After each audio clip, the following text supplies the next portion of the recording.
Welcome to S9 TV. ముందుగా headlines చూద్దాం.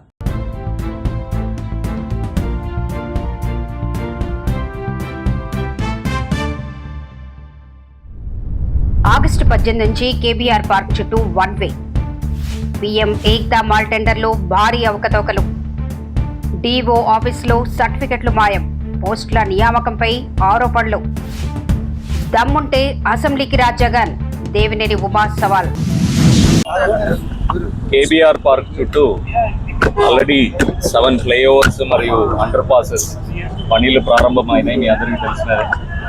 దానిలో దాదాపు 17 పిల్లర్స్ ఆల్రెడీ గ్రౌండ్ అయింది.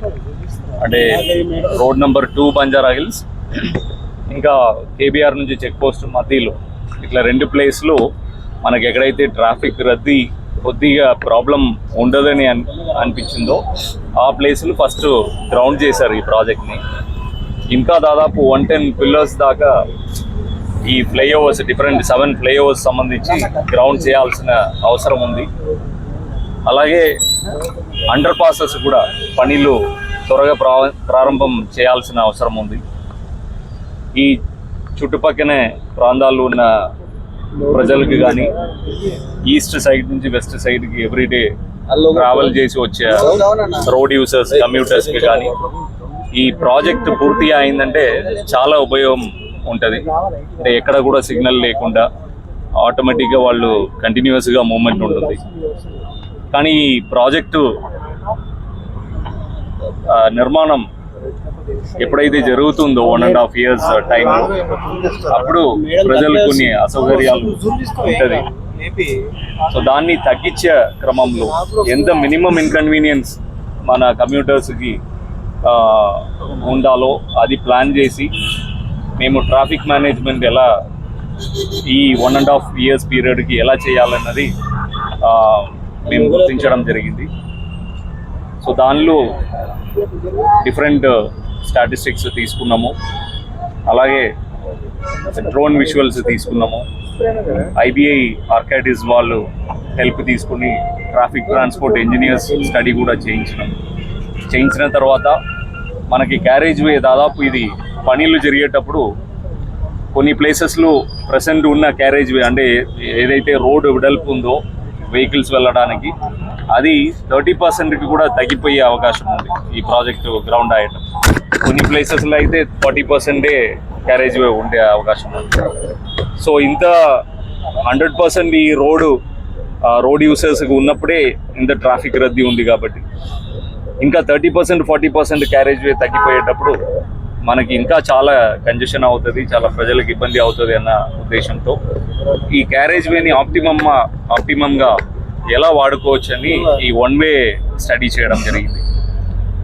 ఆ 1 wayలో మనకి ఫస్ట్ సిమ్యులేషన్ ఎక్సర్సైజ్లో మనకి పాజిటివ్ రిజల్ట్స్ వచ్చిన తర్వాత ఏప్రిల్ 5వ తారీఖు ఒక 3 గంటలు ఆన్ గ్రౌండ్ మేము చేసి ఎలా ఉంటుంది, ఏమేం ప్రాబ్లం వస్తున్నాయి అన్నది స్టడీ చేయడం జరిగింది. ట్రేడ్ ప్రమోషన్ కార్పొరేషన్ ద్వారా కొంత వంశీరామకు పోయింది, కొంత రేవంత్ రెడ్డికి పోయింది అని చెప్పని బయట చెప్తా ఉన్నారు.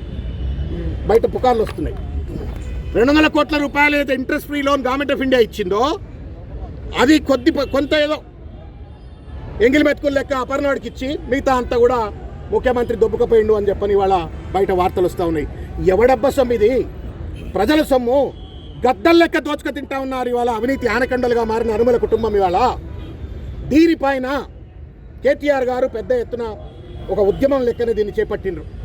నిన్న కొండలరెడ్డి గారికి కేటాయించిన భూముల విషయంలో కానీ, ఇవాళ ఇక్కడ కేటాయించబడ్డ అడ్డమైన భూములు కానీ, వీటన్నిటిపైన ఒక ఉద్యమం బీఆర్ఎస్ పార్టీ మొదలుపెట్టింది. నిన్న టెండర్లు లేవు, పారదర్శకమైన అగ్రిమెంట్లు లేవు. అత్త సొమ్ము అల్లుడికి దానం చేసినట్టో లేకపోతే బావలు బామ్మర్దులకు దానం చేసుకున్నట్టో మొత్తానికి వంశీరామ్ బిల్డర్కు, తర్వాత అపర్ణ బిల్డర్కు కట్టబెట్టి వాళ్ళ ఇక్కడ మాల్ కట్టిస్తున్నారు. మాల్ కట్టిస్తే మీ సెమ్మేం పోతుందా అని మీరు అంటుండొచ్చు. మాల్ యొక్క ఉద్దేశం ఏంటి అంటే దేశవ్యాప్తంగా ప్రతి రాష్ట్రంలో, ప్రతి జిల్లాలో ఒక ప్రత్యేకమైనటువంటి ఒక ఉత్పత్తులు ఉంటాయి. మన తెలంగాణ రాష్ట్రం విషయానికి వచ్చినట్టయితే పోచంపల్లి చీరలు, ఆ పోచంపల్లికే ప్రత్యేకమైన చీరలు, చేనేత కార్మికులు చీరలు తయారు చేస్తారు. తర్వాత కరీంనగర్లో సిల్వర్ ఫిలిగ్రీ అని చెప్పని అక్కడ వెండి సంబంధించిన పనులు చేస్తారు. చేరియాల పెయింటింగ్స్ కానీ నిర్మల్ టాయ్స్ కానీ లేకపోతే ఎవరైనా వెళ్తారు, చంపినాడు పరామర్శించడానికి వెళ్ళి అక్కడ గంటలు ఆలస్యం చేసి జైలుకి వెళ్లకుండా మళ్ళీ మార్గ మధ్యలో ఒక మహిళా ఎస్ఐ మీద ఏ విధంగా దాడి చేశారు, ఏ విధంగా మీ ప్రవర్తన ఉంది, మీ ఏ విధంగా అక్కడ మరి మీ కార్యకర్తల నాయకులు మరి రప్ప అంట మీ చేసిన విన్యాసాలన్నీ కూడా బయటపోయాయి. అలాగే మన దేవరపల్లి వెళ్ళి అక్కడ ర్యాలీలో ఒక మనిషిని గుద్ది ఒక కార్యకర్తని మరి ఆ దుర్ఘటనలో చనిపోవడం జరిగింది. ఓటర్ల మీద ఏ విధంగా దాడి చేశారో కళ్ళకు కట్టినట్టు కనపడినాయి. టొబాకో మరి ఆ రైతాంగం తెచ్చుకున్న ఆ పొగాకు బేళ్ళ మీద ఏ విధంగా విన్యాసం చేశారో అవన్నీ కూడా చూసాం. మళ్ళీ వాళ్ళ తగుదనమ్మా అంట రేపు మళ్ళీ నువ్వు జైలు యాత్రలు చేస్తున్నావు అంటే జగన్మోహన్ రెడ్డి గొడవల పార్టీ యాటిట్యూడ్ ఎలా ఉంది? నిన్న పల్నాడు ప్రశాంతంగా ఉంది. వాళ్ళ పార్టీ కార్యకర్తలు వాళ్ళ నాయకులు వాళ్ళు చంపుకున్నారు. జగన్మోహన్ రెడ్డి పరామర్శ చేస్తా అక్కడ ఆ పరామర్శలో చాలా స్పష్టంగా అతను చెప్పాడు, హత్య చేసింది మనాళ్లే అని.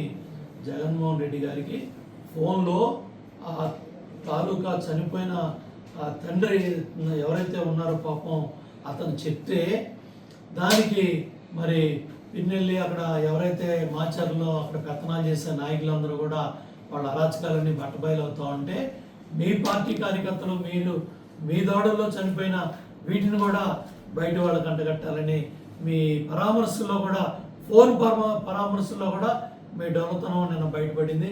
ఏదైనప్పుడు కూడా గొడ్డల పార్టీ అరాచకాలన్నీ కూడా ప్రజలు చూస్తూ ఉన్నారు. డిఎస్సీలో ఇవాళ లోకేష్ బాబు మీదో ప్రభుత్వం మీదో మీరు వేసే నిందలు కావచ్చు, మీరు చేసే దోషాలు కావచ్చు, ఇవన్నీ కూడా ప్రజలు చూస్తూ ఉన్నారు. ఇవాళ 5 ఏళ్ళు ఒక డిఎస్సీ పెట్టడానికి చేతకాల 100 కేసులు వేసాం, కోర్టులో కొన్ని 100 కేసులు వేసాం. అన్నీ కూడా తిప్పికొట్టి అన్నీ కూడా మరి న్యాయస్థానాలు వాటన్నిటిని కూడా డిస్పోజ్ చేసి మరి ఇమ్మీడియట్గా మరి పెట్టి ఉద్యోగాలు ఇచ్చి మరి వాడు చక్కగా పాఠాలు చెప్తా ఉంటే ఇవాళ నువ్వు రాజకీయ నిరుద్యోగిగా ఉండి మళ్ళీ ముఖ్యమంత్రి పదవి మీద ఆరాటంతో బురజల్లే కార్యక్రమంతో ఈ కార్యక్రమాలను చేస్తున్నారు. దీన్ని తీవ్రంగా ఖండిస్తున్నాం. రేపు శాసనసభలో శాసనమండలిలో గట్టిగా ప్రభుత్వం సమాధానం చెప్తుంది. నేను వెంకపల్లి, మా ఊర్లో ప్రీ ప్రైమరీ టీచర్కి అప్లికేషన్ పడ్డందున ఇంటర్ బేస్లో ఇస్తామన్నందుకు నేను ప్రీ ప్రైమరీ టీచర్కి అప్లై చేసుకున్నా. ఇచ్చిన టైంలోనే అన్ని సర్టిఫికేట్స్ సబ్మిట్ చేసిన. కానీ ఇప్పుడు నాకన్నా తక్కువ ఉన్న వాళ్ళకి పోస్ట్ ఇచ్చారు, కానీ నాకు ఇవ్వలేరు. హైయెస్ట్ మార్క్స్ ఉన్నా నాకు ఎందుకు రాలేదు అని నేను ఇక్కడ డిఈఓ సార్ దగ్గర అడిగితే సార్ ఏమన్నారు అంటే రెసిడెన్స్ లేనందున మీకు రిజెక్ట్ అయిందని చెప్పారు. సో నేను ఖచ్చితంగా ఇచ్చినాను సార్ అని చెప్పడం ద్వారా సార్ నెక్స్ట్ డే రమ్మన్నారు. నేను వచ్చినప్పుడు వెరిఫికేషన్లో నా సర్టిఫికేట్స్ అన్నీ చెక్ చేస్తే అందులో only application form and inter memo అవి మాత్రమే ఉన్నాయి, మిగతావన్నీ చెత్త దాంట్లో కనిపించినాయి. సో దీన్ని బట్టి సార్ నాకు ఏమని న్యాయం చేస్తామన్నారంటే నేను దీనిపైన యాక్షన్ తీసుకొని మీకు 2-3 రోజుల్లో న్యాయం చేస్తానని చెప్పారు. ఇంతటితో వార్తలు సమాప్తం.